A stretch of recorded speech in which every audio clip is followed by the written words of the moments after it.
Swabing sabi, lobster Tuluan pa, sa yung lobster.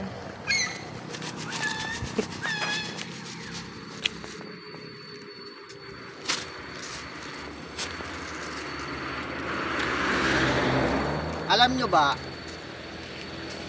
masarap magtinda ng lobster. Alam nyo kung bakit? Basta masarap. Lobster lang ang sakalam. So ngayon, walang dumadaan. Ito yung binibenta kong lobster. Fresh po yan, malalaki. Yan. Pero sa akin mo iharap lagi ang camera dahil pogi yung vendor. So kanina, pumapara ako. Ang kaway ko ba na may ganyan? May bumili. 2 kilo. 2 piraso. 2 piraso pala, sorry. 2 piraso dahil yung asawa niya gusto lang matikman kung anong lasa ng lobster. So inoperang ko sa siya malaki, hindi daw kaya kasi nga titikman lang, kaya binigay ko yung sa maliliit, pinapili ko sinasabi. So ang binigay ko sa kanila ang lobster ay tiger lobster. Alright. So yung bamboo lobster, pang malakasan natin yan.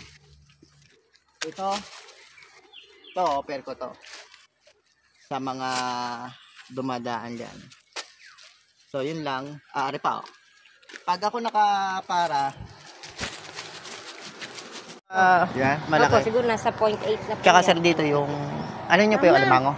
Pag tinanggal yung taklob, may aligay yung kulay itim. Ito. Laki nito. Laki yan.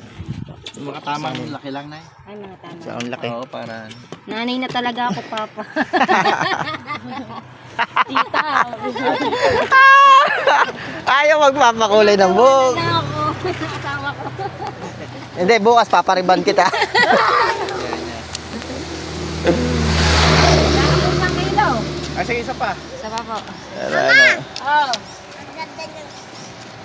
Isang bigawan mo na. Ayan, boy. Pero sarap na rin. Meron pa kami ditong isang tiger lobster. Nasaan yung bamboo lobster? Nabenta ko na yan tayong bamboo lobster. Palagala na. Ano po? Strike, sir. Okay na po, labis ng isang Sige. Ano? 20 minutes, sir. 20 minutes. Ano to? Mid lang nga po yan, mid. Mid. So, yun lang.